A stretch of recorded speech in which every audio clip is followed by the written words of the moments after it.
Emperor of Japan and the Japanese government and the Japanese Imperial General Headquarters to sign the instrument of surrender at the places indicated.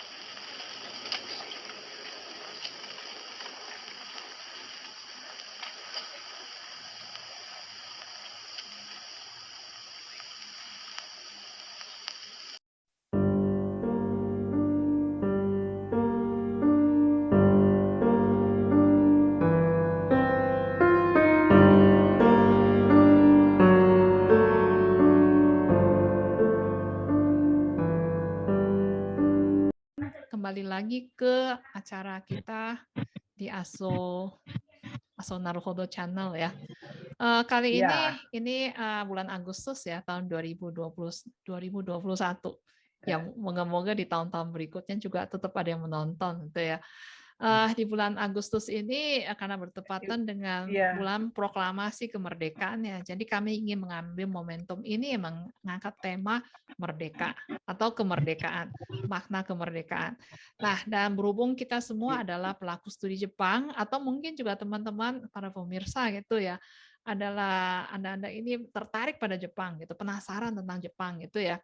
Jadi kita akan mengambil momentum bulan Agustus ini untuk memperkenalkan ya mengenai kemerdekaan di Jepang dan termasuk juga bagaimana orang Jepang ya, masyarakat Jepang memaknai kemerdekaan. Nah, kalau kita bicara tentang kemerdekaan itu berarti mengakhiri penjajahan. Kalau di Indonesia begitu ya, kita tidak dijajah lagi, kita merdeka. Tapi sebetulnya merdeka itu bahasa Inggrisnya independence atau independent ya. Independence itu artinya itu lawan kata dari dependent. Dependent itu artinya tergantung. Jadi independent atau independence itu artinya kondisi tidak tergantung. Dalam bahasa Indonesia kita ada istilah berdikari. Ya, sekarang jarang dipakai itu ya. Berdikari artinya berdiri di atas kaki sendiri. Artinya tidak menyandarkan diri pada pihak yang lain, berdiri sendiri gitu ya. Betapa susahnya gitu, tapi ya berusaha gitu untuk berdiri sendiri di atas kaki sendiri. So, naruhodo.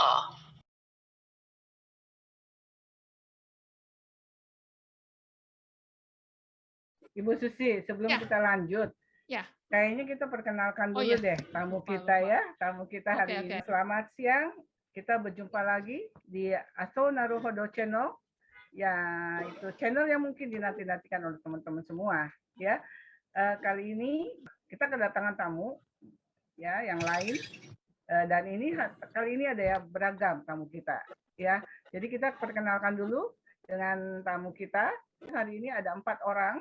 Ya, kita akan tahu siapa aja nih tamu kita. Jadi sekarang kita kenalkan dulu dari Sulawesi Utara. Baiklah, namanya Cindy Pinontoan. Saya berasal dari Sulawesi Utara. Saya mengajar sebagai guru bahasa Jepang. Ya, Pak Cindy Pinontoan mengajar bahasa Jepang di SMA Negeri 1 Air Mandi di Sulawesi Utara ya, Pak ya? Iya. Baik. Yang berikutnya, silakan ini wakil kita dari Jawa. Silakan Ibu. Baik. Terima kasih. Selamat siang semuanya. Saya Ibu Asih dari SMA Negeri 1 Kendal, Jawa Tengah. Sama seperti Mbak Zendi, saya juga mengajar bahasa Jepang. Nah, kemudian kita masih di Jawa lagi nih. Silakan, Agasa. Selamat siang, Bapak Ibu sekalian. Terima kasih atas kesempatannya. Perkenalkan, nama saya Altaf Bauhar Aliawan, panggilannya Aga. Saat ini saya sedang sebagai peneliti lepas dan membantu mengajar di Universitas Ponorogo. Kemudian asli dari Demak, Jawa Tengah, dan alumni kajian wilayah Jepang Universitas Indonesia. Terima kasih. Ya, terima kasih sudah bersedia hadir di sini. Nah, yang terakhir dari Jawa Barat ya, silakan diperkenalkan, Mikael. Halo, selamat siang semuanya. Perkenalkan, nama saya Mikael Julius Christian. Saya berkuliah di Universitas Kristen Maranatha, Bandung. Dan saya berasal dari Tasikmalaya. Ya, terima kasih. Hatur nuhun.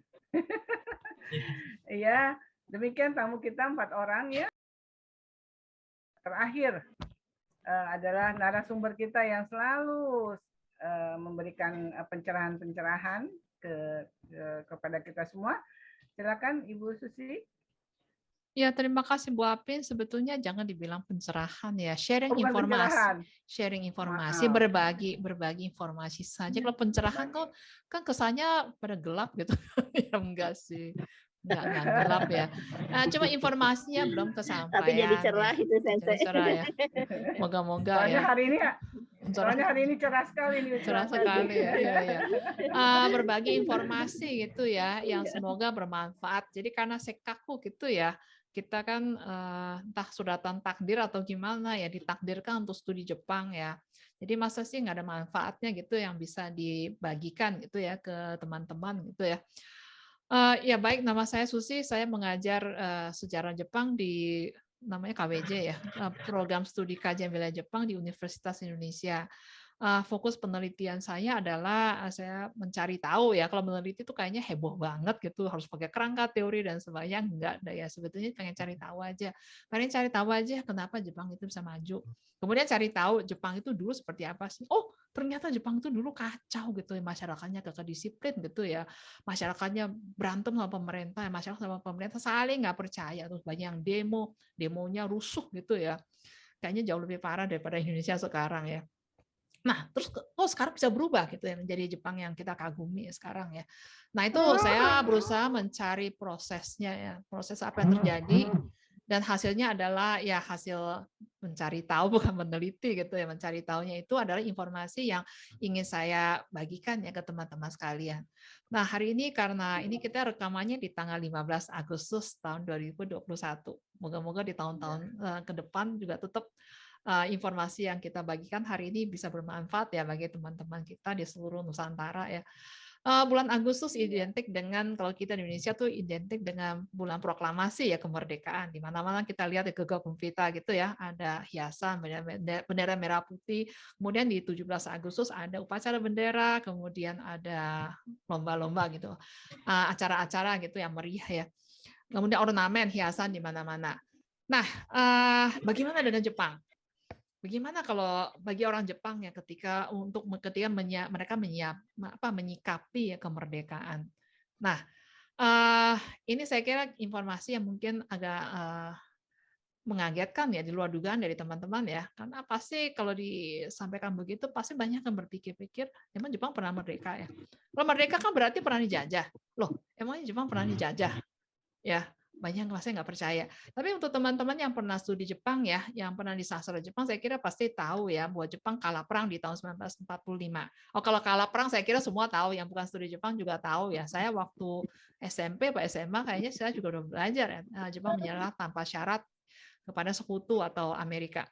Nah, setelah itu, untuk teman-teman yang pernah di sastra Jepang, hanya untuk teman-teman yang pernah di sastra Jepang ya, yang tahu bahwa setelah Jepang kalah, Jepang diduduki oleh Amerika dari tahun 1945 ya, bulan September ya, sampai dengan tahun 1952.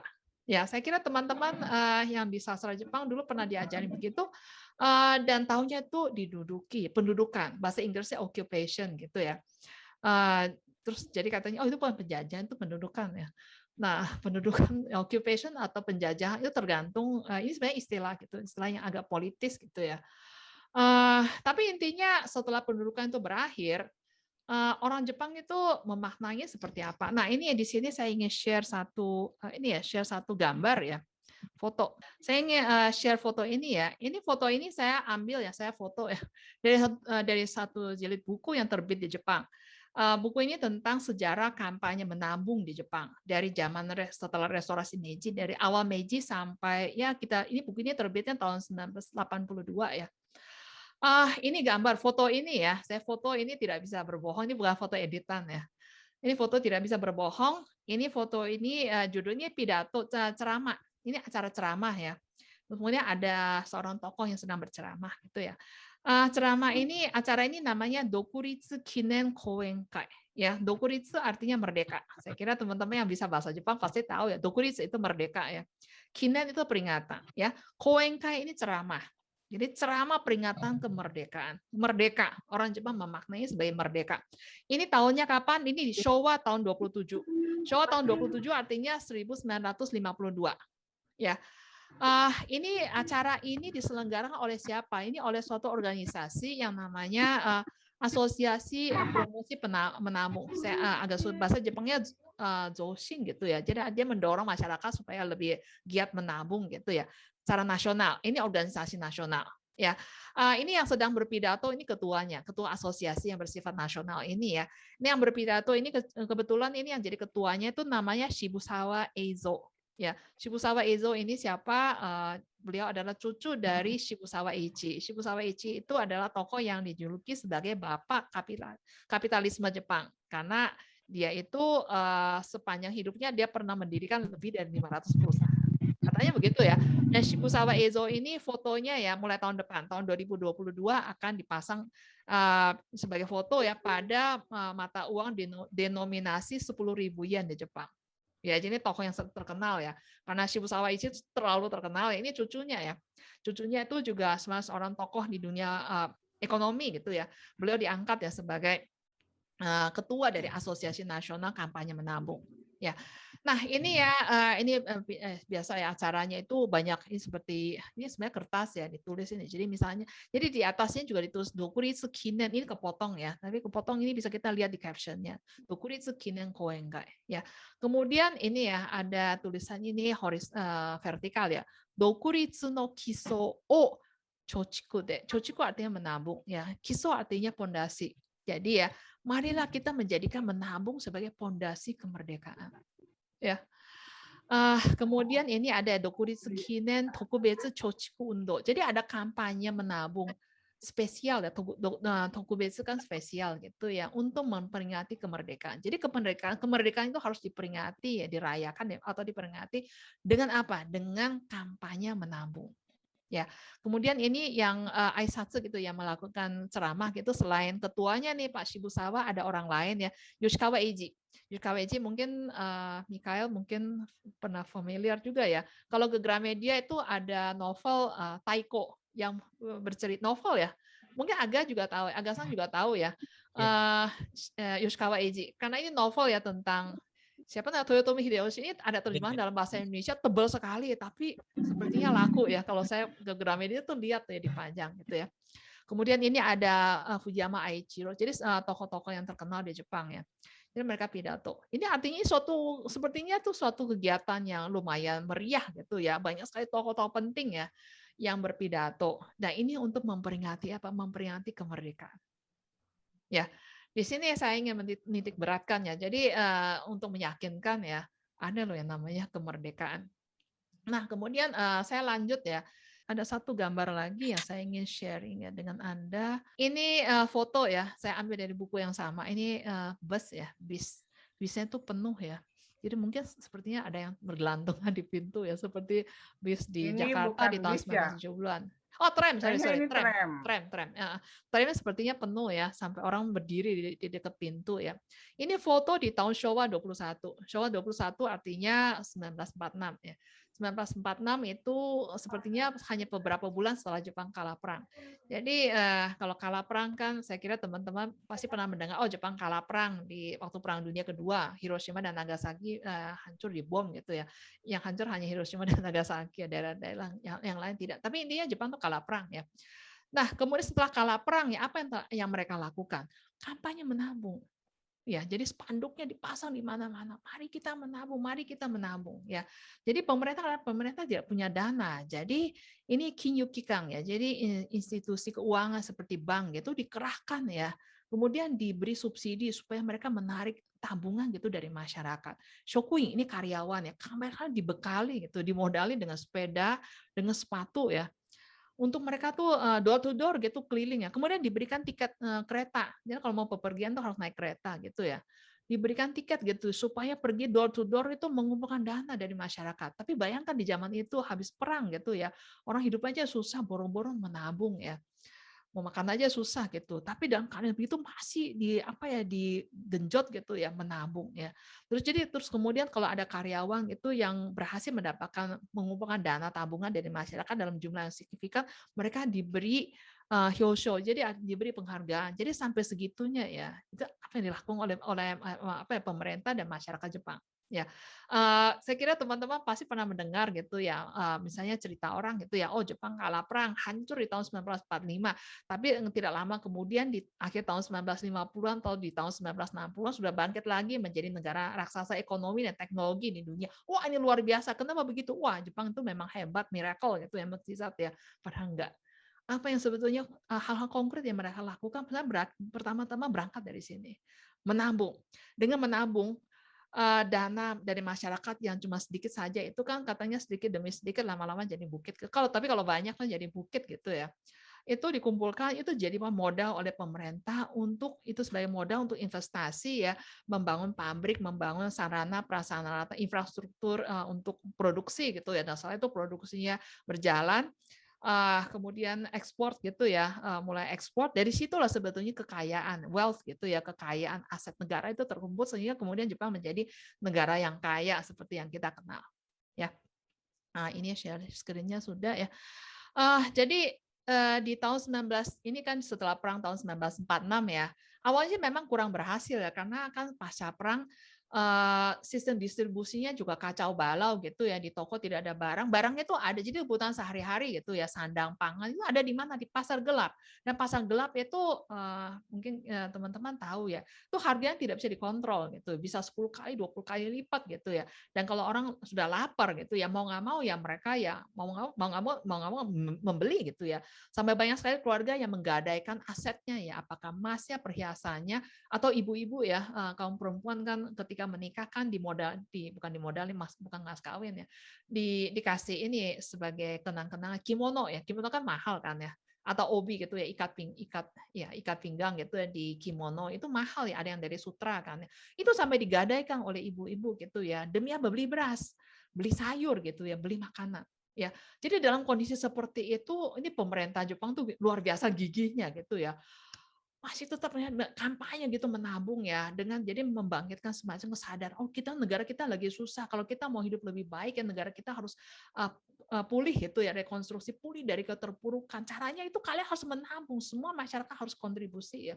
Nah awalnya sebetulnya kurang berhasil, agak-agak mulai berhasilnya itu di tahun 1950. Ya, 1950 untuk teman-teman yang pernah belajar sejarah Jepang tentu tahu ya, pecah perang Korea. Ya Korea itu adanya di dekat Jepang gitu ya, antara utara dengan selatan sebetulnya itu perang proxy war itu istilahnya ya. Korea Utara di backup gitu, didukung oleh Uni Soviet dan RRC gitu ya, Cina komunis. Korea Selatan di backup oleh Jepang. Amerika, maaf ya, Amerika, Jepang masih miskin ya. Tapi pasukan Amerika itu ditempatkannya di Jepang. Jadi semua supply-nya itu ya, kebutuhan militer Jepang, Amerika itu semuanya disuplai oleh Jepang dan industrinya melejit gitu ya. Nah, karena industri yang melejit, jadi apapun yang diproduksi pasti laku karena dibeli kan, diborong oleh pasukan Amerika. Jadi industri Jepang mulai bangkit. Karena industri mulai bangkit, itu mulai bangkit optimisme gitu ya. Wah, kedepannya kita bisa maju cepat ya. Nah, momentum itu ditangkap oleh pemerintah, terutama Pemda gitu ya, Pemda dan pelaku usaha di daerah gitu ya. Mereka mendirikan yang namanya asosiasi menabung ya daerah. Lokal gitu, bersifat lokal. Karena semua yang bersifat lokal itu bergeraknya pasti lebih mudah. Kenapa? Karena kalau orang lokal itu mereka lebih tahu kondisi lokal. Ya, dibandingkan dengan misalnya suatu instruksi atau jutlak gitu istilahnya ya, yang ditetapkan oleh pemerintah pusat di Tokyo misalnya, mereka mana tahu kondisi lokal gitu di daerah yang jauh dari Tokyo kan ya. Jadi makanya Pemda itu sangat berperan, tokoh daerah gitu yang bergeraknya secara lokal gitu sebenarnya itu sangat penting peranannya ya. Jadi dari tahun 1950 51 itu banyak sekali didirikan asosiasi seperti itu karena mereka tuh Pemda juga ingin menghimpun dana untuk pembangunan infrastruktur produksi di lokal gitu di daerah gitu ya.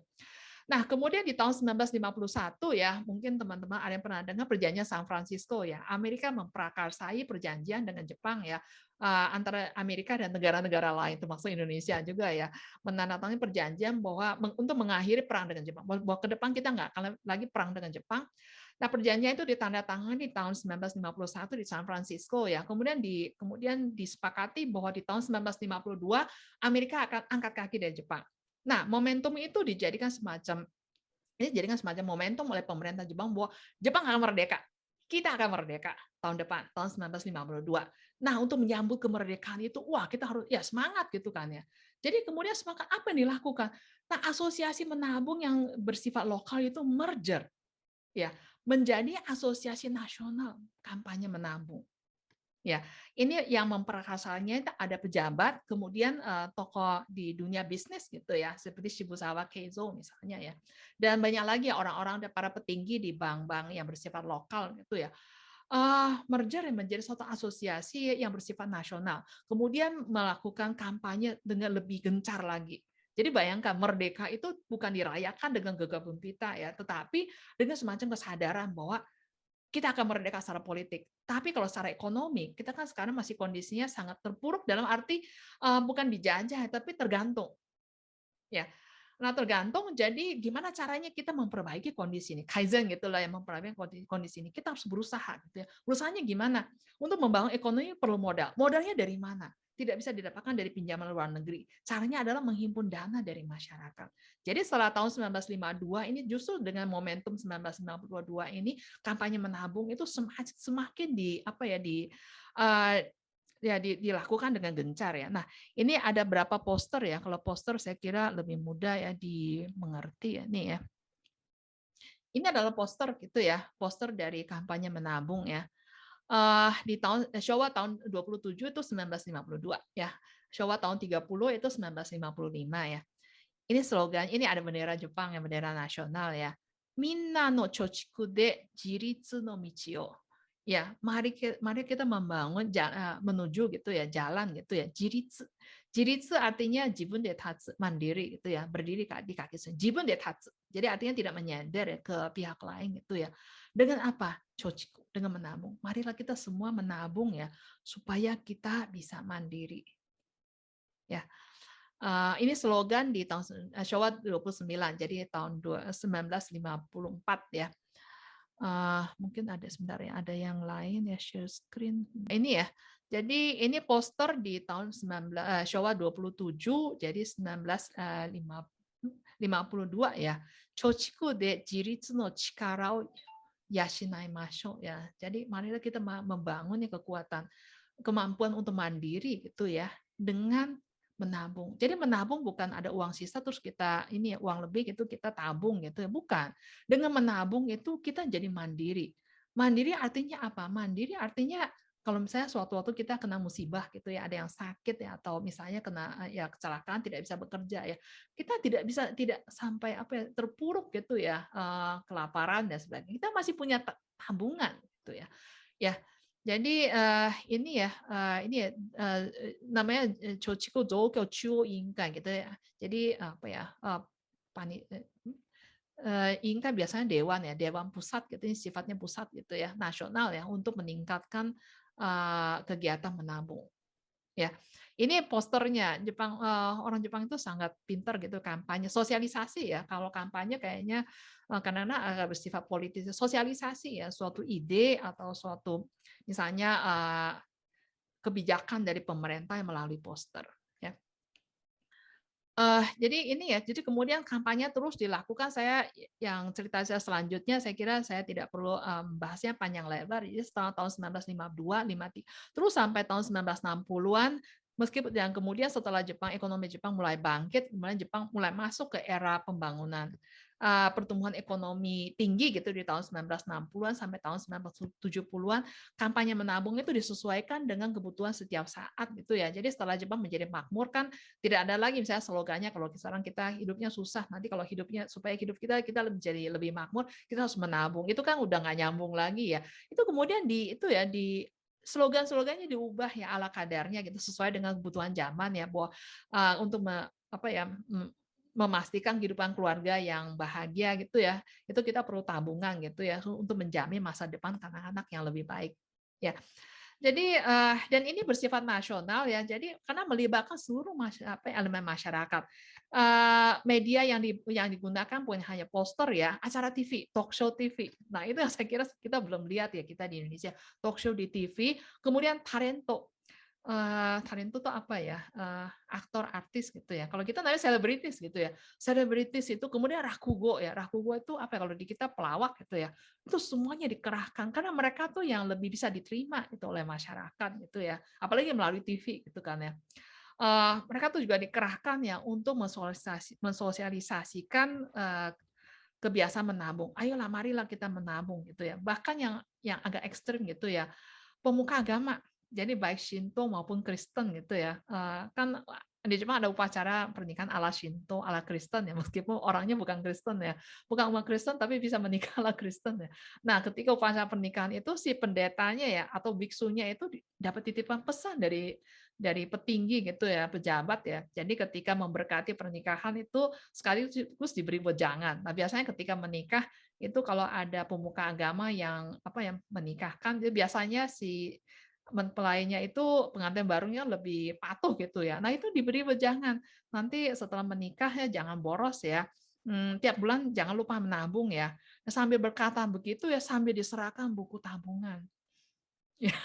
Jadi kalau diserahkan buku tabungan kayaknya mau nolak juga susah gitu ya. Jadi sampai segitunya ini suatu kampanye melibatkan semua elemen masyarakat, tidak ada yang menentang. Ya, baik pemerintah yang mengambil inisiatif, pihak swasta, oposisi misalnya ada orang-orang yang tidak suka pada pemerintah itu oposisi di mana-mana ada ya. Tapi kampanye menabung ini tidak ada yang menentang ya.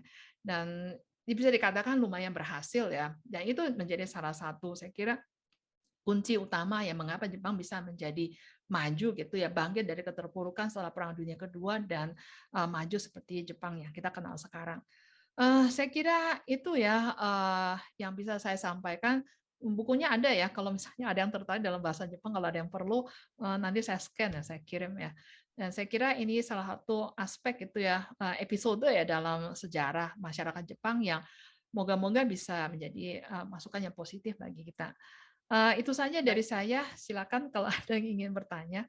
Terima kasih Bu Susi, menarik ya. Jadi kemerdekaan itu diisi dengan menabung. Iya. Tapi yang kembali ke negara Jepang itu kok merdeka gitu kan? Agak membingungkan mungkin untuk sebagian dari kita gitu kan? Kenapa? Ya tadi ya seperti itu. Merdeka artinya pernah dijajah ya. Gitu. Orang Jepang menganggapnya pernah dijajah. Masalah kita mau mengakui atau tidak, itu lain lagi ceritanya ya. Saya kira banyak orang Indonesia tidak mau mengakui, masa Jepang pernah dijajah. Ya nggak apa-apa sih. Bukan nggak mau menerima, cuman mungkin bingung karena memang di dalam buku-buku sejarah yang kita ketahui, yang kita pernah baca, maksudnya itu nggak ada gitu loh kata bahwa ini. Jadi penjajahan atau kemerdekaan itu sendiri bentuknya apakah sama seperti yang kita ini seperti kemerdekaan Indonesia gitu kan? Karena image kita pasti kalau kemerdekaan itu seperti kita merdeka dari Jepang, merdeka dari dari Belanda gitu. Kayak gitu, dan itu dijajah secara semuanya gitu loh. Apakah seperti itu dengan halnya dengan Jepang? Siapa yang jajah Jepang gitu kan? Ya karena kan menggunakannya secara politis, menggunakan istilah occupation gitu, pendudukan ya, menduduki Jepang gitu ya. Tapi pemimpin tertingginya kan gubernur jenderal gitu, Jenderal MacArthur kan orang Amerika kan, dan semua instruksinya itu disampaikan kepada pemimpin Jepang itu yang menjalankan ya. Nah, itu apakah bisa dikatakan sebagai penjajah atau tidak? Ini sangat politis ya, jadi saya kira juga tidak ada artinya kita berdebat ya. Tapi intinya orang Jepang ketika Amerika angkat kaki dari Jepang gitu, ada orang Jepang gitu ya, para petinggi itu memaknainya sebagai kemerdekaan, dokuritsu ya. Nah, dokuritsu kemudian dokuritsu ini dikaitkan dengan kata jiritsu ya. Jiritsu itu ya secara harafiah itu bahasa Indonesianya ada berdikari gitu ya, berdiri di atas kaki sendiri. Ya.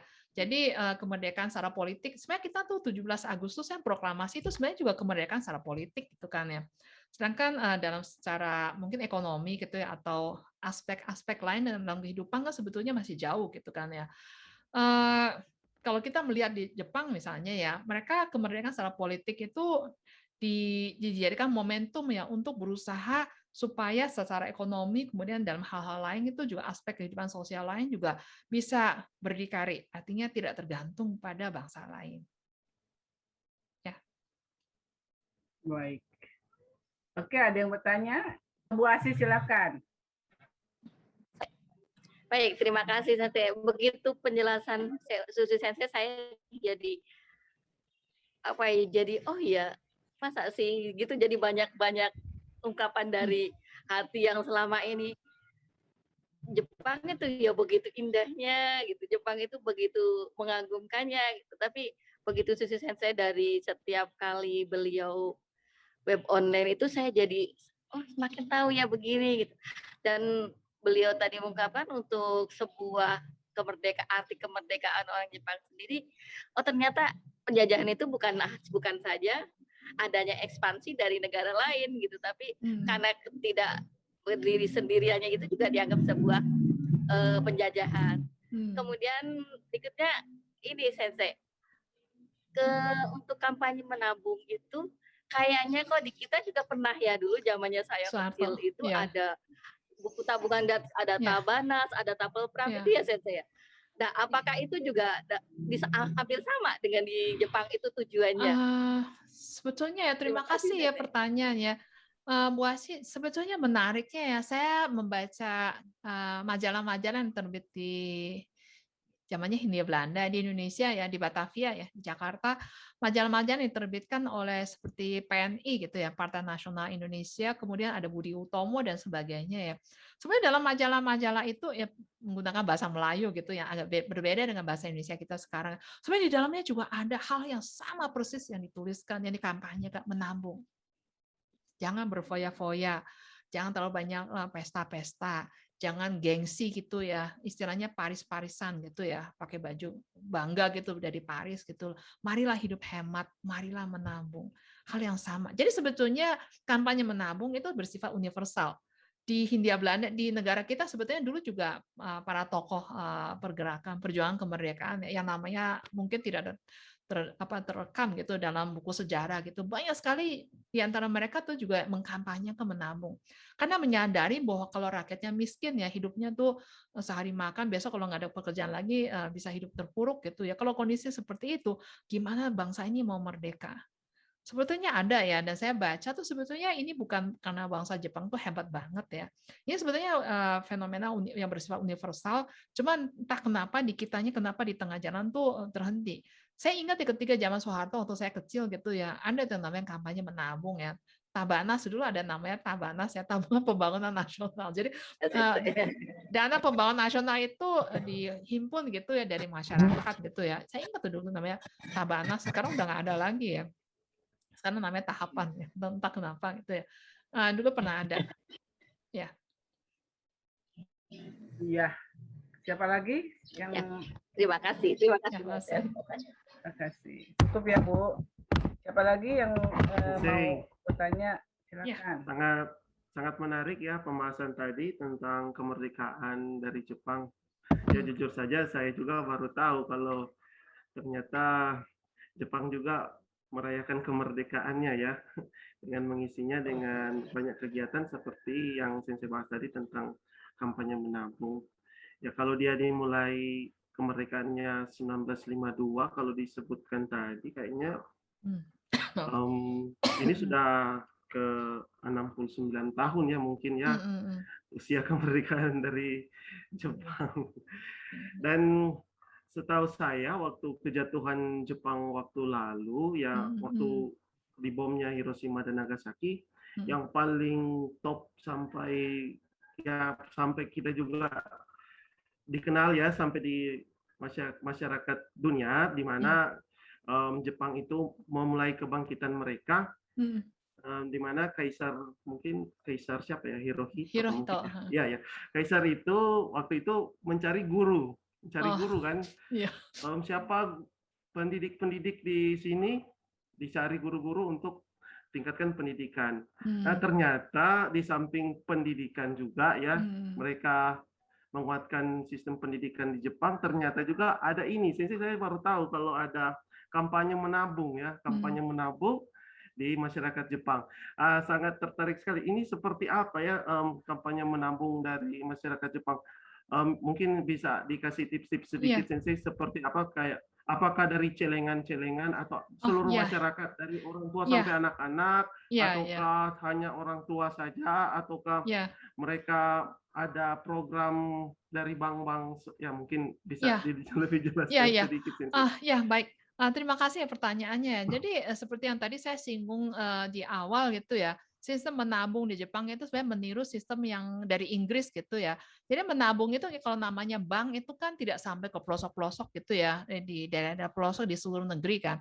Tetapi ketika di awal berdirinya negara modern itu pemerintah membangun sistem pos gitu ya. Jadi kantor pos itu ada sampai ke pelosok-pelosok. Nah, kantor pos itu dijadikan tempat gitu ya, jadikan apa ya bahasa Jepangnya madoguchi gitu ya, loket gitulah ya, untuk menerima tabungan dari masyarakat.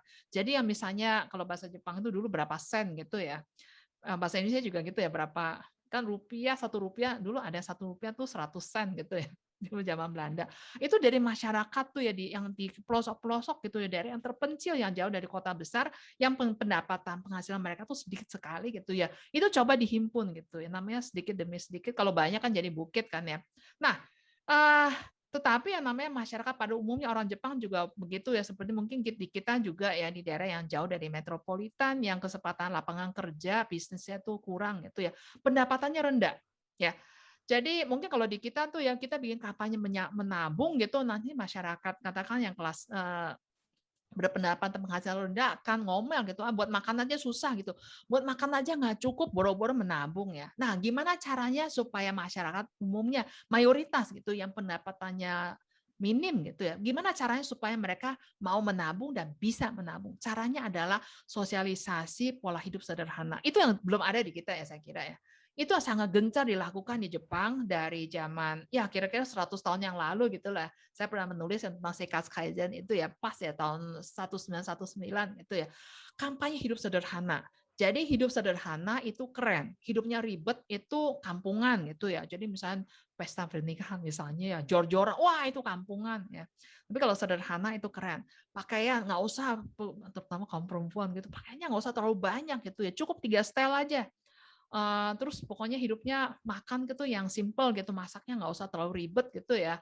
Yang penting enak gitu. Diajarkan gimana caranya ya supaya masaknya itu nggak usah ribet tapi enak gitu dan bergizi. Gizinya jangan sampai hilang gitu karena overcook gitu ya, masaknya terlalu lama gitu ya. Nah, dengan cara begitu ya, jadi kan pengeluaran itu bisa dikurangi ya. Kemudian cara mencatat. Jadi Bapak pasti tahu Excel kan ya. Excel kan dipakai juga buat menghitung. Excel itu sebetulnya kreasi orang Jepang ya. Excel itu sebetulnya asal dulunya itu cikal bakal Excel itu buku catatan pengeluaran dan pemasukan. Jadi itu dipretelin gitu ya, di breakdown gitu ya. Pemasukan dari apa gitu misalnya. Kemudian pengeluaran detail sekali ya, misalnya untuk makan 3 kali sehari, misalnya untuk beli lauk, beli beras, beli buah-buah misalnya ya, buat jajan misalnya. Terus buat apa ya? Jalan-jalan rekreasi misalnya itu dicatat ya bukunya. Nah, bukunya itu dikreasi oleh ya maksudnya tokoh gitulah ya, tokoh intelektual ya. Kemudian oleh pemerintah itu dibagikan door to door ya. Door to door ya sampai ke kampung-kampung, door to door. Kemudian para kaum perempuannya itu diajari gitu ya. Ya, diajarkan gimana caranya mengisi ya. Kemudian juga sekaligus kalau misalnya ada yang ngeluh gitu, wah duitnya kok kurang gitu ya. Nanti dibantu gitu, dipelajari gitu. Oh, ini kayaknya pengeluaran bulan lalu pengeluaran untuk jajan terlalu banyak. Nah, ini pos pengeluaran ini bulan depan harus dihemat nih. Ini terlalu banyak nih ya. Itu sekarang di Jepang ada profesi namanya financial purana gitu, financial planner gitu ya, yang membantu orang semacam jadi konsultan gitu ya untuk ngajarin orang ya. Pendapatan berapapun ya, kalau penghasilannya berapapun, tapi kalau pengeluarannya tuh tidak dikontrol, itu pasti akan defisit gitulah ya. Seperti itu. Jadi 2 hal itu berbarengan. Karena kalau kampanye pola hidup itu tidak dijalankan, ya nggak mungkin orang menabung kan. Ya. Ya. Ya, dan ini kampanyenya sudah dari tadi saya sempat cerita kalau kampanye menabung itu dari zaman awal Meiji, berarti udah 150 tahun ya. Sebetulnya kurang berhasil gitu. Ketika zaman perang juga kampanye dilakukan dengan lebih gencar ketika zaman perang. Ketika zaman perang ya di tahun kalau untuk kita ya 1942 dan sampai 45 ya. Kita di Indonesia kan diajarkan Jepang itu semangat kan, semangat Bushido, semangat samurai gitu ya. Semangat berani mati gitu kan ya. Padahal di Jepang sendiri ya, yang dikampanye adalah Seikatsu Kagaku Kasuru ya. Mengubah kehidupan menjadi ilmiah. Jadi kehidupan rakyat jelata ya, sandang pangan papan, kehidupan sosial itu ya, itu semuanya harus ilmiah, nggak boleh tidak ilmiah. Jadi tidak boleh percaya pada tahayul, tidak boleh gengsi. Jadi misalnya kalau pesta pernikahannya itu sangat sederhana, nanti takut dikata-katain, oh itu kayak orang susah gitu, itu nggak boleh gitu. Itu dikampanyekan dengan sangat gencar ya. terus kemudian jreng gitu ya, 15 Agustus Jepang menyerah kan, kalah kan ya. Begitu menyerah, para petinggi gitu ya, politisi sampai birokrat, akademisi semuanya sepakatnya apa? Kenapa kita kalah? Kita kalah karena kita gagal dalam mendidik masyarakatnya menjadi berpikiran ilmiah. Pendidikan Jepang gagal, sistem pendidikan gagal. Ya, Amerika menang perang karena SDM Amerika lebih unggul. SDM Amerika lebih unggul karena pendidikan mereka berhasil. Berarti ini kapok nih ya, kalah. Gimana caranya supaya ke depan tuh jangan sampai terpuruk lagi. Kita harus mengubah sistem pendidikan, mengubah namanya filosofi pendidikan. Maka setelah Jepang kalah perang, yang pretelin gitu ya, bukan, yang diubah total itu adalah undang-undang pendidikan. Jadi dikeluarkan undang-undang pendidikan yang baru. Jadi guru-guru sebelumnya itu mereka tidak berhasil ya, guru-guru itu tidak berhasil mendidik murid-muridnya menjadi pintar. Jadi guru-guru itu ya harus ditatar kalau kita istilahnya ya, guru-guru harus diberikan kesempatan untuk belajar terus. Ya, itu. Jadi bukan gurunya ada di mana, gurunya masih berapa gitu, tapi guru-gurunya itu harus di re-educate gitu ya, diberikan pendidikan. Kayak reformasi guru ya, reformasi pendidikan ya. Betul. Jadi kemudian ada undang-undang pendidikan baru gitu yang disahkan tahun 1949 ya. Itu di dalamnya ada pasal yang mengatur bahwa orang-orang yang berprofesi sebagai guru itu harus terus-menerus belajar gitu ya untuk mengupdate informasinya, pengetahuannya. Ya, saya kira itu sangat penting ya. Itu karena orang Jepang tuh sadar, para petinggi itu sadar ya. Jepang kalah bukan karena salah ya. Kalah karena gagal dalam membangun SDM. Karena pendidikannya itu jauh dan memadai. Ya, Jepang itu selalu mengambil benchmark itu Amerika atau negara-negara barat ya. Karena itu adalah negara-negara yang maju. Ya, jadi selalu ingin belajar gitu ya, menyamakan diri atau bahkan melampaui negara-negara barat. Ya, bukan mengagumi ya, bukan hanya mengagumi saja. Ya, itu yang saya kira penting bagi kita ya. Waduh, terima kasih banyak Sensei, banyak ilmu ini yang dapat ternyata. Pengetahuan bukan ilmu, ya, pengetahuan. Ya. Ada satu poin juga yang saya dapat itu masalah mencatat ya Sensei. Saya banyak ketemu dengan orang Jepang, kemanapun mereka pergi atau apapun yang mereka lakukan, itu selalu ada memo-memo gitu, kayak catatan-catatan kecil ya, gitu. Ya mungkin itu salah satu diambil dari semangat yang tadi itu ya. Pendidikan. Jadi memang pendidikan ya. Jadi di sekolah ya sakubung gitu ya. Di Jepang itu ya ada namanya asosiasi sakubung. Ya, sakubung no kai. Itu adalah ada majalahnya ya. Majalah jadi sebenarnya forum ya untuk guru bahasa Jepang. Guru bahasa Jepang itu kokugo ya bahasa Jepangnya ya. Jadi forum untuk komunikasi. Ya, karena sakubung itu sangat penting. Ya. Maksudnya dia bisa menjangkau sampai ke kalangan semua bidang ya, ekonomi juga, kayak mencatat untuk pengeluaran juga ya dicatat semua sampai. Ya, pengeluaran. Jadi kalau mencatat pengeluaran itu memang arahan dari pemerintah. Ya, kenapa? Karena bagi pemerintah ya, saya kira ini juga persepsi yang berbeda dengan kita ya. Bagi pemerintah Jepang, rakyat itu pembayar pajak. Ya, jadi kalau rakyatnya misalnya hidup miskin ya Senin Kamis ya, jadi hidupnya besar pasak daripada tiang gitu kan nggak bisa bayar pajak. Kalau nggak bisa bayar pajak, pemerintahnya mati kutu gitu ya.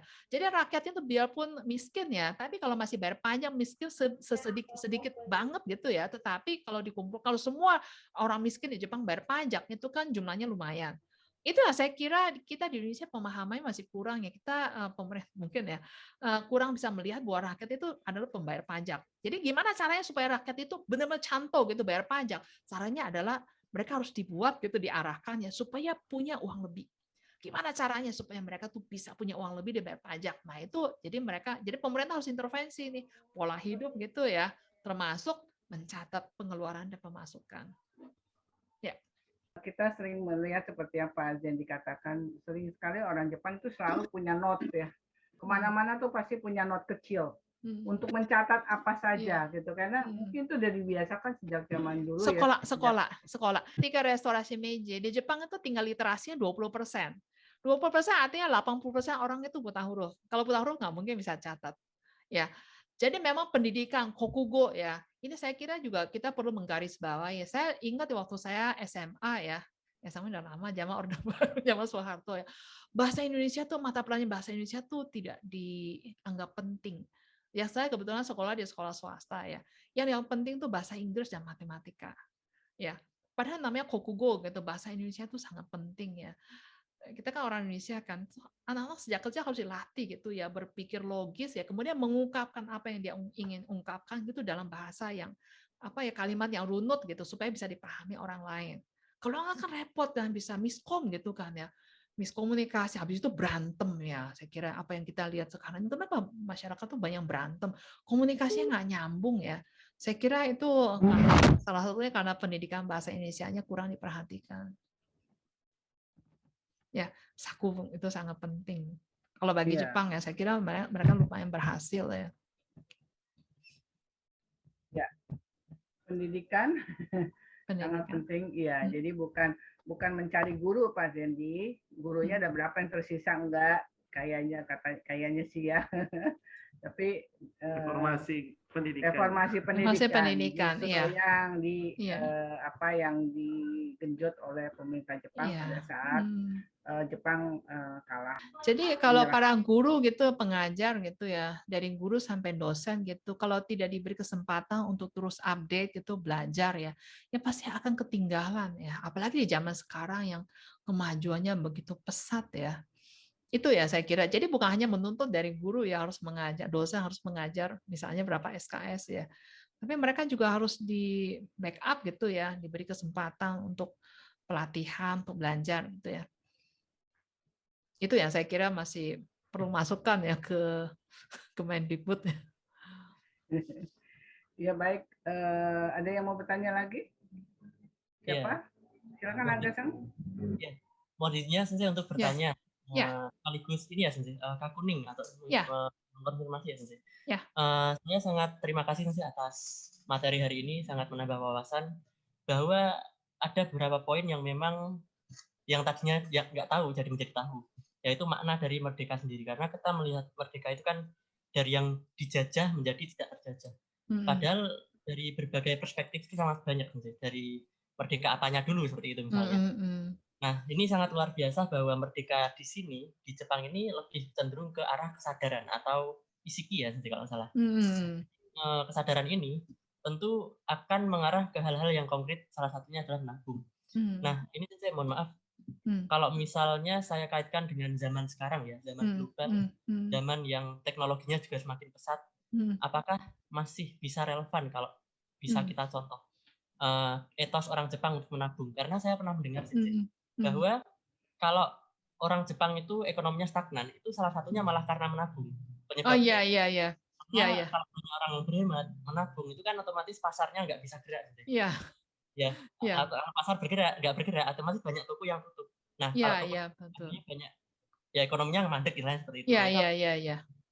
Satu-satunya jadi contoh apa ada contoh yang lain untuk dari Jepang? Ya betul ya. Jadi gini, orang Jepang sekarang mengurangi belanja, mengurangi konsumsi ya. Katanya demi menabung. Sebetulnya bukan karena hanya demi menabung ya, tetapi karena pesimis. Ya, jadi misalnya seperti kita juga ya, kalau misalnya kita optimis bulan ini saya penghasilan kita berapa, saya optimis bulan depan, tahun depan, 5 tahun ke depan tuh saya tetap punya pekerjaan, saya tetap punya penghasilan gitu ya, itu saya akan spending itu, saya akan belanja. Tapi kalau khawatir kayaknya ke depan makin suram, waduh, itu ya nanti tahun depan sekarang uangnya saya belanjakan, bulan depan kalau saya kehilangan pekerjaan, tidak ada jaminan sebagainya, nanti saya kelaparan gimana? Nah, rasa takut pesimis itu sebetulnya membuat orang Jepang sekarang enggan untuk belanja. Jadi sebetulnya menabung itu perlu, tetapi kalau tidak belanja kan berarti industrinya mandek gitu ya, produksinya berkurang. Jadi itu semacam lingkaran setan gitu ya. Itu sebenarnya yang terjadi itu ya. Tidak adanya atau kurangnya optimisme ya. Dan ini saya kira ini tanggung jawab politisi ya, tidak bisa menciptakan semacam rasa optimisme pada masyarakat ya, bahwa ke depan masa depan akan semakin baik atau kita tidak akan jatuh miskin. Jadi kalau di survei misalnya ya, kalau jajak pendapat ya, mayoritas masyarakat Jepang tuh pesimis, terutama generasi muda ya, mereka akan menganggap bahwa generasi mereka akan lebih miskin daripada generasi orang tua.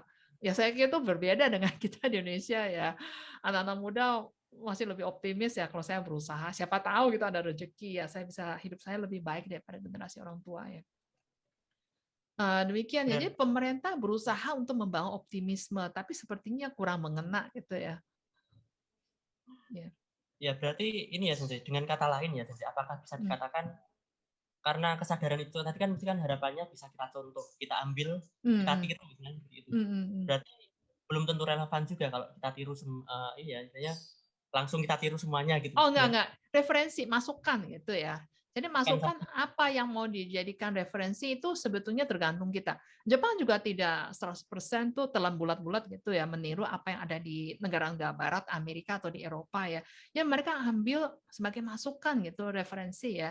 Tapi ya bisa juga dijadikan pegangan ya. Kalau tidak kan nanti mesti pikir-pikir lagi tuh, nanti jadi lama gitu ya. Dan trial and error. Jadi kalau memang diterapkan kurang sesuai ya nanti diubah ya, nggak ada salahnya. Ya. Iya, karena saya pernah mendengar Sensei kalau terlalu hemat itu juga nggak bagus juga katanya. Ya kan ekonomi jadi nggak jalan gitu ya. Terus satu lagi kalau terlalu hemat gitu ya, nanti yang bersangkutan merasa misalnya kamu harus hemat, hidup hemat dan sebagainya. Orangnya yang bersangkutan merasa nelongso gitu kata orang Jawa. Aduh kok hidupnya susah gitu ya. Jadi yang penting si individunya itu masyarakat tuh harus dibikin happy gitu ya, merasa bahagia, kemudian optimis. Ya kalau optimis kan gitu ya, mereka belanja iya. Tetapi kalau misalnya nih misalnya loh, nanti udah punya anak gitu, nanti anaknya mau sekolah, kuliah gitu ya, pasti bisa. Nah, untuk itu coba saya menabung nih ya supaya untuk biaya pendidikan anaknya ke depan gitu ya. Itu bisa. Tapi kalau di Jepang kan sekarang cenderungnya ekstrim gitu ya. Karena orang khawatir kalau menikah dan punya anak nanti anaknya uang kuliahnya tidak ada, pendidikan tidak ada, akhirnya tidak menikah, tidak punya anak. Atau menikah tidak punya anak ya. Itu ya saya kira optimisme itu perlu ya. Iya. Baik. Ya, segitu agak Kang. Harus seimbang. Iya, menabung itu baik. Iya, yang ekstrim tuh biasanya juga nggak bagus sih sebetulnya. Iya, menabung perlu karena apa namanya kalau jor-joran uang nggak punya di tabungan apapun nggak punya, masih nabung pun tidak ada tabungan gitu kan. Tiba-tiba kita perlu uang juga kan. Bisa juga sih memang ketakutan untuk tidak punya uang di dalam masyarakat kita juga sama sebetulnya. Tapi masyarakat kita lebih ya udahlah gimana besok aja. Nah, itu yang kalau orang Jepang lebih kepada dia selalu khawatir ya. Jadi besok gimana gitu. Kalau kita lebih cenderungnya ya gimana besok deh gitu kan. Itu orang Jepang pasca Perang Dunia Kedua, orang Jepang urban gitu ya. Orang Jepang yang dulunya sebelum urbanisasi yang tinggal di kampung itu karena ikatan komunal kekerabatan itu masih kuat. Jadi orang-orang biasanya cuek gitu ya. Kalau nggak punya uang, pinjam aja ke tetangga, ke sanak keluarga, om tantenya kan banyak kan ya. Nah kalau pergi pinjam gitu, om tantenya mungkin pasang taman cemberut karena kesel ya. Tapi tidak mungkin cuek gitu ya. Pasti ada yang pinjamkan. Sebab ada namanya ikatan keluarga besar ya. Jadi kalau ada sanak keluarga gitu yang lumayan mampu gitu ya. Terus ada keluarga yang miskin ya, itu pasti akan ditolong. Kalau tidak, dia bisa habis ya dikata-katain gitu ya, dimaki-maki tuh istilahnya. Tapi setelah urbanisasi ya, terutama setelah Perang Dunia Kedua, banyak orang pindah ke kota, itu kan jadi keluarga batih gitu ya. Ikatan ke keluarga besarnya jadi putus. Akhirnya lo gue. Jadi kalau misalnya orang hidup susah gitu, jatuh miskin, misalnya kena bencana, ya tidak ada lagi yang bisa dimintai tolong. Jadi misalnya ada satu lagi, mungkin teman-teman ada yang pernah mendengar katanya orang Jepang suka bunuh diri gitu ya. Padahal enggak sih ya. Jisatsu gitu bunuh diri. Padahal bunuh diri Jepang itu meningkat tajam itu setelah tahun 1960-an. Ya. Jadi setelah itu urbanisasi ya. Jadi kalau dipindah ke kota besar, kerja di kantor gitu, kalau dipecat ya di PHK, nggak bisa lagi minta tolong gitu ya. Jadi akhirnya frustrasi, tidak ada lagi yang bisa dimintai tolong, akhirnya bunuh diri. Dulunya sebetulnya kalau ketika masih tinggal di kampung itu enggak ya. Kalau misalnya nggak punya uang gitu, datang aja ke rumah saudara, datang makan gitu ya. Pas jam makannya datang ya. Kan nggak bisa diusir kan ya. Udah makan aja di situ. Cuek aja kalau misalnya rumahnya kebakaran misalnya datang aja ke rumah sama saudara gitu. Ya bilang aja permisi, rumah saya nggak ada tempat tinggal ya. Jadi dengan tanpa sungkan-sungkannya ngitem di rumah saudara ya. Yang nggak ada yang berani ngomel gitu ya. Itu biasa. Jadi kan kita merasa familiar gitu dengan kita gitu ya. Jadi Jepang yang kita lihat sekarang itu sebetulnya akibat dari urbanisasi yang apalah kata Bu Apin tadi yang over itu nggak baik ya. Kalau urbanisasi, modernisasi kalau terlalu over ya manusia jadi tidak manusiawi ya. Itu yang sebenarnya yang kita lihat salah satu aspek itu di Jepang sekarang. Baik. Terima kasih. Mikael-san, ayo mau ada tanya apa? Yang lain udah? Ya. Ada yang mau tanya? Ya silakan. Ya, saya mau bertanya. Ya, menurut saya ini juga hal yang menarik apabila Indonesia juga bisa menerapkan hal ini dan ekonomi Indonesia juga bisa maju seperti Jepang. Saya mau bertanya, apakah keberhasilan Jepang dalam kampanye menabung ini itu ada hubungannya dengan budaya masyarakat Jepang pada saat itu? Jawabannya nggak ada. Nggak ada. Jadi ya ketika, ini saya ambil contoh ya, 1908, lebih dari 100 tahun yang lalu ya, 1908 ya, 1908 itu pasca 1905. 1905 mungkin ingat ya, Jepang berperang dengan Rusia ya, dan entah menang atau kalah ya, pokoknya dikatakan menang. Jadi Jepang mendapat tanah jajahan ya di luar Jepang. Tanah jajahan itu artinya pasar ya. Jadi produk Jepang, industri Jepang itu ekspornya meningkat ya. Dan biasanya kalau bumi ekonomi akan muncul OKB. Ya, orang kaya baru gitu. Orang kaya baru tuh biasanya show off gitu kan, ingin pamer kekayaan gitu ya. Terus banyak orang-orang yang tinggal di kota itu banyak pamer gitu ya. Itu kan kalau orang yang kaya, yang OKB gitu, kalau pamer kan menimbulkan kecemburuan sosial gitu. Kemudian banyak rusuh gitu ya. Nah, di tahun 1908 ya, 1908 pemerintahan Jepang atas nama Kaisar Meiji, atas nama Kaisar gitu ya, mengeluarkan suatu himbauan ya, himbauan atas nama Kaisar Meiji ya, supaya rakyat Jepang hidup hemat. Ya, ini bahasa Jepangnya Boshin Shosho. Saya punya terjemahan bahasa Inggrisnya. Kalau mau nanti minta ke Bu Apin, saya kirim Bu Apin ya. Itu himbauan dari Kaisar Meiji ya, bahwa masyarakat Jepang sekarang boros, hidupnya boros, udah itu malas ya, nggak bekerja, hidupnya berfoya-foya. Kalau kayak gini mah nanti negara Jepang jadi gimana ya? Oleh karena itu saya sebagai Kaisar, saya menghimbau kepada masyarakat Jepang supaya jangan hidup berfoya-foya, supaya hidupnya lebih hemat, menabung dan rajin bekerja. Ya, kayaknya nggak begitu ngaruh ya. Terus tahun 1923 itu ya sekali lagi keluar pemerintahan atas nama Kaisar. Ini Kaisar berikut namanya Kaisar Taisho ya, mengeluarkan sekali lagi himbauan ya kepada rakyat Jepang. Ini lebih panjang lebar, ngeluhnya banyak. Ini ada versi bahasa Inggrisnya juga ya. Kepada rakyat supaya jangan hidup berfoya-foya, supaya rajin bekerja, hidup hemat dan menabung. Ya. Kayaknya sih kurang efektif juga ya. Jadi berkali-kali dihimbau terus. Kalau dihimbau terus berarti seperti orang kalau misalnya menghimbau kampanye tertib lalu lintas ya, naik motor jangan lawan arus ya. Kalau ada kampanye seperti itu artinya masih banyak yang naik motor lawan arus. Ya, seperti itu. Jadi ini sekali lagi saya balik lagi ya, selama ini kan kita melihat Jepang tapi kurang usaha gitu untuk menggali, mencari tahu gitu. Kenapa bisa begitu? Akhirnya kita jump into conclusion gitu ya, langsung mengambil kesimpulan ini karena budaya gitu ya. Sebenarnya nggak ada hubungan dengan budaya. Budaya Jepang, orang Jepang itu budaya itu dengan kebijakan gitu, dengan kampanye dengan kebijakan itu bisa mengubah budaya orang Jepang dari malas, tidak disiplin, boros ya, itu diubah adatnya gitu, budayanya itu menjadi rajin, disiplin, dan hemat dan rajin menabung ya, sampai over gitu dari sekarang ya. Jadi artinya gini, budaya itu bukan sesuatu yang suratan takdir atau dari sana, itu bisa dibentuk ya. Namanya manusia itu bisa dibentuk, bisa diubah. Ya misalnya Anda loh, sekarang usia 20-an kan, Anda sekarang dengan ketika usia 10 tahun kan beda kan ya. Ya, karena Anda sudah dibentuk yang melalui pendidikan. Ya. Itu saja ya. Orang Jepang bisa berubah, orang Indonesia juga bisa berubah kalau diubah. Ya. Begitu, Mikael-san. Baik, terima kasih. Sudah cukup. Ya, budaya menabung, kita tahunya budaya menabung itu ternyata memang sudah mulai dibentuk oleh sejak tahun 1908 oleh Kaisar Meiji gitu kan. Dengan mencontoh negara-negara Barat. Jadi gini loh, di Amerika ini pasti nggak percaya ya, di tahun 1910-an itu ada kampanye nasional menabung, hidup hemat ya. National Thrift Movement gitu ya. Saya dapat bukunya lagi terbit tahun 1920 ya, buku soft copy PDF-nya. Kampanye hidup hemat di Amerika. Jadi pokoknya hemat-hemat, tidak boleh ada yang boros gitu ya. Makanan itu makan sampai habis, dipilih sampai habis, nggak boleh ada yang disisakan, mubazir gitu ya. Yang teriak-teriak begitu namanya pejabatnya namanya Hoover ya, Hoover, Hoover gitu ya.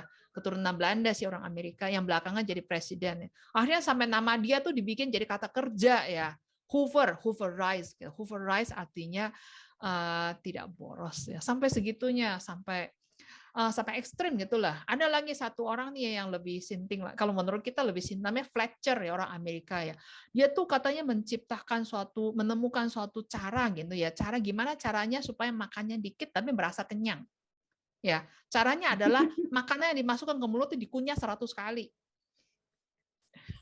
Ya, kalau nggak percaya, Fletcher namanya ya. Jadi sampai segitunya di tahun 1920-an gitu ya. Itu sebenarnya fenomena global, di mana-mana orang tuh berteriak harus hemat, tidak boleh boros gitu ya. Begitu. Ya, kalau di Amerika sih saya kira sekarang nggak ada yang percaya, karena sekarang kan Amerika tuh identik dengan boros kan ya, hidup boros gitu kan ya. Nah, kebablasan. Di Amerika dulu pernah ada kampanye hidup hemat ya, itu diserap gitu ya, ditiru oleh Jepang sampai seterusnya ya. Di Amerikanya sudah ditinggal. Ya. Oke, kira-kira seperti itu. Jadi sebetulnya menabung itu tidak jelek. Tapi kalau terlalu ekstrim juga nggak bagus terhadap ekonomi sebuah negara, ya kan? Tapi tidak menabung pun nggak bagus gitu loh. Seperti sekarang lebih kepada cenderung untuk konsumtif gitu kan. Memang ada kebijakan-kebijakan pemerintah dimanapun gitu kan, baik di Jepang, di Amerika maupun di kita juga kan. Jadi masyarakat dianjurkan untuk mengkonsumsi atau belanja, ini kan belanja supaya roda ekonomi berputar gitu. Ya memang sih menjadi dilema ya untuk masyarakat juga ya. Oke, kira-kira seperti itu. Penjelasan tentang apa ya, kita ini temanya kemerdekaan tapi kok menabung ya. Oh iya, ya merdeka ya, menabung itu ya salah satu upaya gitu untuk mencapai kemerdekaan. Jadi kalau mau merdeka harus menabung. Supaya kita bisa berdiri di kaki sendiri, berdikari, kita harus menabung, tidak tergantung sama orang. Itulah hakikat dari kemerdekaan yang mereka. Ya, jadi jiritsu gitu ya. Jiritsu, ada istilah jiritsu kan. Ji kan jibun kan ya. Ritsu itu kan tatsu kan, berdiri di atas kaki sendiri. Ya, dokuritsu, doku itu kan hitori kan ya kalau bisa jadi dibaca sendiri kan, apa ya, dokuritsu jadi berdiri sendiri gitu loh, nggak nyender gitu ya, nggak dipapah oleh orang lain ya. Makanya kemerdekaan buat mereka adalah ya berdikari. Ya, itu mungkin intinya. Untuk yang terakhir, apa yang menjadi final statement dari Bu Susi untuk sebagai ya saya sih sebenarnya sangat berharap ya momentum ini ya Agustusan gitu ya, itu mungkin jangan cuma diisi dengan acara-acara yang hiburan gitu ya. Hiburan itu mau penting ya, kalau nggak ada hiburan kita merasa hidupnya nolongso gitu ya. Tapi juga jadi semacam momentum gitu untuk memikirkan ya, merenungkan sebetulnya apa yang masih kurang yang bisa kita lakukan. Dan tidak perlu jor-joran ya, menabung kan nggak perlu kerangka teori, nggak perlu pegangan filosofis gitu kan ya. Hal-hal yang sangat simpel ya, sekecil apapun jumlahnya kalau kita tabung ya. Kemudian kalau tabungnya dalam jumlah yang banyak yang ikut ya dalam kampanye menabung, maka dana yang terhimpun akan lumayan. Termasuk itu kan menabung itu bukan kita mendonasi kan. Kalau tabung itu sewaktu-waktu kalau ingin kita tarik kan tetap bisa. Dan ini bisa menjadi semacam pegangan ya supaya kita punya tidak perlu terlalu khawatir ya dengan masa depan ya. Misalnya kalau kena musibah dan sebenarnya masih punya tabungan, masih bisa survive. Seperti sekarang juga ya kan COVID ya. Kalau orang punya tabungan kan tidak perlu terlalu galau gelisah ya kalau kehilangan penghasilan. Menabung itu hanya salah satu aspek ya. Sebetulnya menabung itu kalau di Jepang itu di tied up gitu ya, dikaitkan dengan kampanye pola hidup modern gitu ya. Jadi hidup hemat tuh tidak berarti hidup nelongso gitu ya. Hidupnya tetap keren ya, tetap nyaman, tapi gimana caranya supaya tidak boros gitu ya.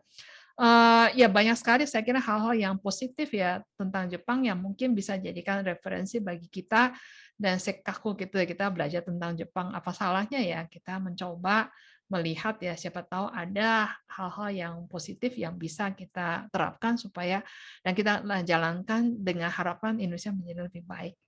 Ya, baik itu saja Bu Apin. Oke, terima kasih banyak. Demikian akhir dari acara kita hari ini. Semoga Bapak Ibu yang ada di sini maupun pemirsa yang ada di luar bisa mendapatkan manfaat dari acara kita hari ini untuk kita lebih maju lagi dengan cara mencontoh atau melihat Jepang sebagai contoh untuk kita. Ya, jadi bukan hanya belajar tentang Jepang saja puas, oh ya saya tahu Jepang, tetapi bagaimana pengalaman Jepang itu bisa menjadi contoh buat kita dan untuk bisa kita lebih maju lagi, negara kita lebih maju lagi, bangsa Indonesia lebih maju lagi, ya. Terima kasih untuk kehadiran Bapak Ibu, Ibu Asi, Mas Aga, dengan Pak Jendi dan Michael. Mikhail, ya sudah berkenan hadir. Semoga bermanfaat ya. Oke. Ya. Terima kasih banyak. Terima kasih. Kita berjumpa lagi. Semoga kita bisa berjumpa lagi di acara selanjutnya, tentunya di Aso Naruhodo Channel. Jangan lupa untuk subscribe, like, dan share. Ya, terima kasih. Sehat selalu. Jangan lupa terus memegang prokes ya, prokes 6M, ada 6M supaya kita semua sehat, keluarga kita sehat semua dan terbebas dari COVID. Ya, sampai jumpa lagi, Mata deh. Ya, Ibu Susi, terima kasih. Terima kasih semuanya. Sampai bertemu lagi ya di acara berikutnya. Bye. Bye. Domo. 面白いと思う方はぜひチャンネルの登録をお願いします。